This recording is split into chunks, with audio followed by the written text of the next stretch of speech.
So I want to talk about benzo-related communication problems. A lot of my clients are really afraid that they sound silly or they sound crazy or they're stuttering or I'm stammering over my words or what if I forget what I'm saying in the middle of it? Which are all things that are kind of a byproduct of benzo withdrawal, right? But the problem is sometimes this prevents them from reaching out to me, for coaching, or reaching out to their therapist for therapy, or talking to their friends and family or their husband or wife, just because of this fear of like, my brain isn't working right now, and I feel foolish, and I don't want to sound foolish, and I don't want you to see me this way, to see me stammering like this. And this is I think especially a problem for people that are already or were good communicators or were educated, people that had a sense of, okay, I have an intellect, so I definitely don't want to sound dumb to people now. But the problem with it, is although it may look like, what's the big deal? I just won't talk to people, until I heal, I'm just gonna, well, the problem is you're isolating yourself. We isolate and then we get more depressed, we feel more alone, the symptoms creep up, things seem to get worse. I think what we need is to be humble, swallow our pride a little bit, especially if you're a man. I know men struggle with this a lot. It's like you don't want to be weak. You got to acknowledge the fact that you're going through something profound, that you are in a state of weakness right now, or a weakened state. It's like you're battling cancer.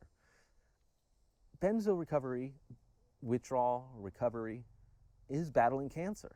It is battling cancer, and it can take you out, and it has taken people out. And it's a slow, festering tumor that builds inside us. But unlike cancer, there's things we can do. Although I think with cancer there are things too. I know diet and exercise obviously are huge, so it's kind of funny that those are both things that I preach with benzo recovery, and they're great for cancer recovery. But the point is, cancer is easier to recognize, and somehow we can easily be more empathetic for it, and we were more willing to do what it takes. I mean, I know people that were hardcore alcoholics, they like their beer, they're big eaters, they have a heart problem and they get cancer, suddenly they're vegan, they're on the treadmill, they quit smoking and drinking. I mean, they're just radical life changes because they're like, hey, my life depends on it. I would love for people in the benzo community to sort of take that approach better. I mean, so many clients I talk to and people in general, and we don't want to do anything to help our recovery really. It's like, just talk to me, Dave, make me feel better. I said, well, I can do that, and that's short-term relief, but you know what you need? You need to get outside. You need sunlight. You need to move. Your body's designed to move. Wasn't that long ago, guys, that we crawled out of the jungles, out of caves and stuff. Wasn't that long ago that we didn't spend all day walking and moving on low calories through dangerous woods and wilderness, looking for food, water, supplies, fighting against the elements and predators. And now here we are. We're living in, 70-degree AC in little boxes. We're eating tons of carbs and saturated fats and processed food that didn't even exist 1,000 years ago, or didn't exist 100 years ago, 200 years ago. Life is so different now. It's like no wonder cancer and mental illness is running amok, I think we need to get back to that natural state. And I'm getting a little bit off. Well, not really. I mean, I think it all goes in hand in what I'm saying here. I'll say I'm getting off the topic, but I really don't think so. We got to get back to the basics. And basics are a lot more important than I think a lot of us give it credit. Exercise, sleep, diet, exposure, right mindset. Are you emotionally healthy? Do you have people you love? Do you have something you love? If you don't have a person do you love, do you have an animal you love? Do you have something to do? Do you have something that gives you a sense of purpose? A hobby, anything, model car painting, I don't care, puzzle building, writing, journaling, gardening. We all need something.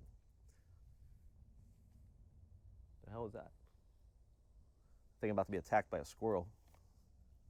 Like an army of squirrels back here. They're going crazy. So back to relating back to benzo communication problems. You talk better than you think. First, I want to say that. I realize at this point you guys are either going to love or hate my rambles, my rants, my little sidetracks, but I leave breadcrumbs and I do kind of weave back in a little bit. You talk better than you think. So many times I say to my clients, they apologize and they go, I'm sorry, I just can't. I'm sorry, I'm so bad at communicating right now. I hate this. I go, if you didn't say something, I wouldn't have known. I mean, I know you're going through something, but I wasn't sitting here going, what are they saying? I can't follow, you know? Wasn't even thinking that. And it's like just the same thing with like the fear of looking someone in the eye. I had that a lot when I came off benzos. I mean, like 2-3 years later after coming off benzos, I still, a friend or a family member that I totally trusted, and I would be like talking to them, and I would have to just, you know, constantly be kind of doing that. And then I'm like, oh my God, I look crazy to them, you know? But it was the fear of how I thought I looked. It was really a self-awareness thing. It was an ego-driven thing. It's the same with how I look, how I sound. People don't notice it like we notice it. People are not thinking about us the way we think they are.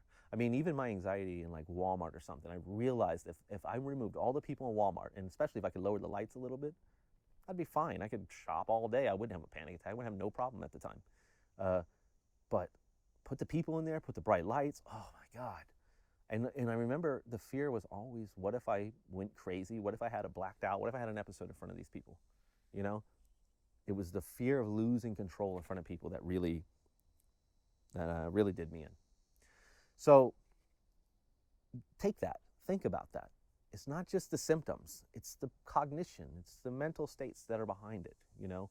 So the best advice I can say, and this is, again, no advice is simple. It always comes out simple. Just, you're having dietary problems, just go vegan. Having heart problems, just become a marathon runner, you know? Yeah, that's simple stuff, right? But the advice here is try, again, little steps at a time to break away from the identification with the fear of how I sound. Who cares how you sound? You sound better than you think, and what's most important is that you're communicating these important ideas to people that need to hear it. You know, your therapist, your family, your husband, whoever. Going inward and retreating is not an option.